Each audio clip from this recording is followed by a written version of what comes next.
बिस्मिल्लाहिर्रहमानिर्रहीम। अस्सलाम वालेकुम एवरीवन। उम्मीद करती हूँ आप सब खैरियत से होंगे। Welcome back to my YouTube channel. मैं काफ़ी दिन से यूट्यूब पे वीडियो नहीं अपलोड कर पा रही थी और मुझे काफ़ी सारे डीएम्स और कमेंट्स आ रहे थे कि आप डेली वीडियोस अपलोड करें, हम आपकी वीडियोस का इंतज़ार करते हैं। यकीन करें कि आपके ऐसे अल्फाज मुझे मज़ीद मोटिवेट कर देते हैं। और वीडियो अपलोड ना करने की रीज़न ये थी, अल्हम्दुलिल्लाह अल्लाह ताला ने मेरी बहन को जुड़वा बेटे अता किए हैं। और आप जानते हैं कि जब किसी घर में पैदाइश होती है तो कितनी ज़्यादा गैदरिंग्स होती हैं, गेस्ट आते हैं, उसकी वजह से मैं वीडियो नहीं बना पा रही थी। तो इंशाल्लाह मैं कोशिश करूंगी कि मैं अब रूटीन से वीडियोस अपलोड करूं। आप वीडियो के नीचे कमेंट्स ज़रूर किया करें। आपके यही कमेंट्स मुझे मज़ीद मोटिवेट करते हैं कि मैं आप सब के लिए वीडियो बनाऊं। और आज की वीडियो इस टॉपिक पे है कि मेरी सिस्टर ने क्या ऐसा अमल किया, क्या ऐसा वजीफ़ा किया जिसकी वजह से अल्लाह ताला ने उन्हें 3 साल के बाद जुड़वा बेटों की खुशखबरी दे दी और उनके अपने घर की जो हाजत थी वो भी पूरी कर दी। तो आपने वीडियो को लास्ट तक लाजमी देखना है और वीडियो का कोई पार्ट स्किप नहीं करना। जब आप वीडियो को स्किप करते हैं तो फिर कुछ ऐसे पॉइंट्स होते हैं जो आपसे स्किप हो जाते हैं और आपको वजीफा समझ नहीं आता, आप उस तरह मोटिवेट नहीं हो पाते और उस तरह उस वजीफे को यकीन और तवक्कुल के साथ नहीं कर पाते। और फिर आप सब ये कहते हैं कि आप ये हमारी आजमाइश दूर नहीं हो रही, हमारी मुश्किलात दूर नहीं हो रही। वजीफा सिर्फ आपने अल्फाज की हद तक नहीं करना होता, वजीफे को आपने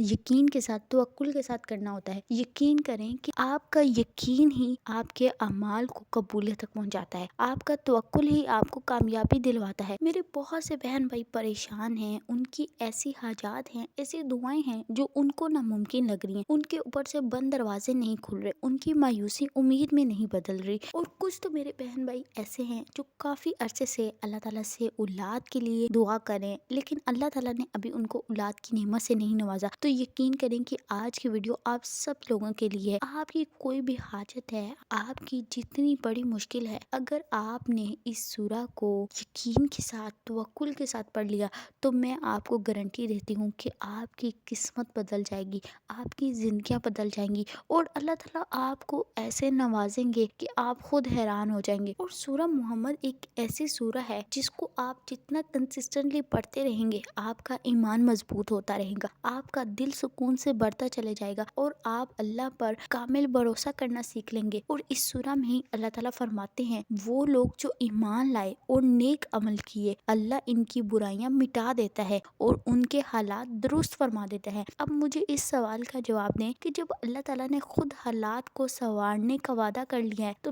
फिर कोई परेशानी बाकी रहेगी? नहीं रह सकती ना। तो बस आपने अल्लाह ताला से यकीन के साथ तवक्कुल के साथ और इस सूरा के ज़रिए मांगने हैं। जब आप इस सूरा को कंसिस्टेंटली पढ़ते हो तो आपके दिल का खौफ ख़त्म हो जाता है। अल्लाह ताला आपको मुश्किलात परेशानियों में सब्र और हिम्मत अदा कर देते हैं। और ये सूरा हमारे गुनाहों की माफ़ी और हमारी रूहानी पक्कीज़गी का जरिया बनती है। एक हदीस का मफहूम है, जो शख्स कुरान से ताल्लुक मजबूत करता है अल्लाह उसके दिल को हदायत से भर देता है। और सूरा मोहम्मद ईमान की उसी रोशनी को बढ़ाने वाली सूरा है। तो जो मेरी बहनें अपने रिश्तों के लिए परेशान है, अपने ज़ाती घर के लिए परेशान है या फिर औलाद की हाजत रखती हैं, वो यकीन के साथ तवक्कुल के साथ और मेरी सिस्टर की स्टोरी को सुन के उनसे मोटिवेट होके इस सूरा को पढ़ना शुरू कर दें। यकीन करें कि अल्लाह ताला आपकी खाली झोलियों को भर देंगे। मेरी सिस्टर भी 3 साल से मैरिड थी, उनकी ससुराल वालों की तरफ से उनके ऊपर बहुत प्रेशर था कि अभी तक बेबी नहीं हुआ, अभी तक प्रेगनेंसी नहीं हुई। और उसके अलावा वो अपने ससुराल में भी बहुत मुश्किल से टाइम गुजार रही थी। उनके ससुराल में उनके लिए काफ़ी आजमाइश का टाइम था। उस टाइम में वो अल्लाह ताला से यही दुआ करी थी कि या अल्लाह मुझे एक अपना सेपरेट घर दे दे और मुझे नेक औलाद से नवाज दे। यकीन करें कि वो भी बहुत ज़्यादा रोती थी। वो जब भी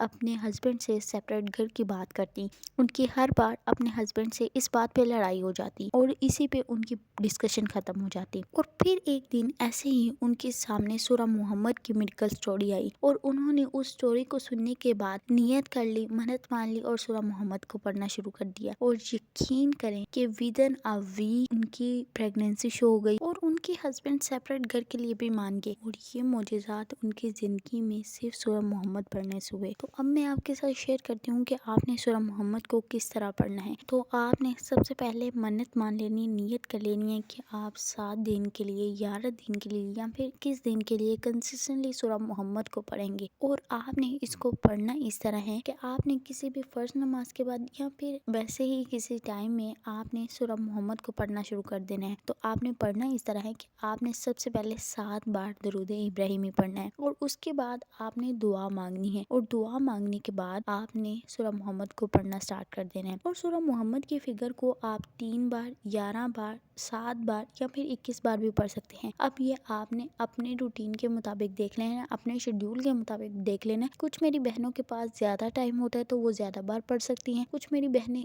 घर के काम काज भी करने होते हैं, वैसे भी उनकी बिजी रूटीन होती है। तो आपको जितना इजी है आपने उतनी बार पढ़ लेना है। आपने ये नहीं करना कि आप एक बड़ा फिगर सेट कर लें और फिर आप उसको कंप्लीट ना कर पाए। तो आपने उतना ही फिगर सेट करना है जितना आप इजीली कंप्लीट कर सके। तो जैसे ही आप इसको पढ़ने बैठेंगे तो आपने दरूद इब्राहिमी के बाद आपने दुआ मांगनी है अपने मकसद, अपनी हाजत के लिए, और फिर आपने सूरह मोहम्मद को पढ़ना स्टार्ट कर देना है। और आपने इसको यकीन के साथ पढ़ना है कि मैं इस सूरह के जरिए अल्लाह ताला से मांग रहा हूँ तो अल्लाह ताला मुझे कभी मायूस नहीं करेंगे। आपके दिल में कहीं पे भी शक नहीं होना चाहिए कि शायद मेरी ये दुआ कबूल ना हो, शायद अल्लाह ताला मुझे ये चीज़ अता ना करे। जब आपके दिल में शक आ जाता है तो उसकी वजह से आपकी दुआओं की कबूलियत में रुकावटें पैदा हो जाती हैं। तो आपने शक नहीं लाना और यकीन के साथ पढ़ना है और इस अमल को आपने कंसिस्टेंटली करना है। अगर आप इसको फजर से स्टार्ट करें तो आपने इशा तक इसको कंप्लीट कर लेना। अगर आप इशा में स्टार्ट करें तो आपने नेक्स्ट डे इशा तक इसको कंप्लीट कर लेना। और मैं आप सबको रिकमेंड करती हूँ कि अगर आप अल्लाह ताला से कुछ मनवाना चाहते हैं तो तहज्जुद को पढ़ना स्टार्ट कर दें और अपने इस अमल को भी तहज्जुद से पढ़ें। और इंशाल्लाह मुझे यकीन है कि जो जो मेरे बहन भाई यकीन के साथ, तवक्कुल के साथ इस सूरह के जरिए अल्लाह ताला से मांगेंगे, अल्लाह की ज़ात उन्हें कभी मायूस नहीं करेंगी। आप सब ने अपने अपने एक्सपीरियंस मेरे साथ ज़रूर शेयर करने हैं। आज सब के लिए इज्तिमाई दुआ कर देते हैं। आपने दुआओं के लिए अपनी नेम को ज़रूर मेंशन करना है। इंशाल्लाह मैं कल आप सब के नेम लेके दुआएं करूंगी। अल्लाह पाक जो जो मेरी बहनें अपने घरों में परेशान हैं, अल्लाह पाक उनकी परेशानियों को दूर कर दीजिए। अल्लाह पाक जो जो मेरी बहनें अपने रिश्तों के लिए परेशान हैं, अल्लाह पाक उनके लिए नेक असबाब पैदा फरमा दीजिए। अल्लाह पाक जो जो मेरी बहनें औलाद की हाजत रखती हैं, अल्लाह पाक उन्हें नेक और साले औलाद से नवाजिए। अल्लाह पाक जो जो मेरी बहनें अपने शोहरों के रवैयों की वजह से परेशान हैं, अल्लाह पाक उनके शोहरों के दिलों को बदल दीजिए, उनके शोहरों के दिलों में उनके लिए मोहब्बत पैदा कर दीजिए। अल्लाह पाक जो जो मेरी बहनें अपना ज़ाती घर चाहती हैं,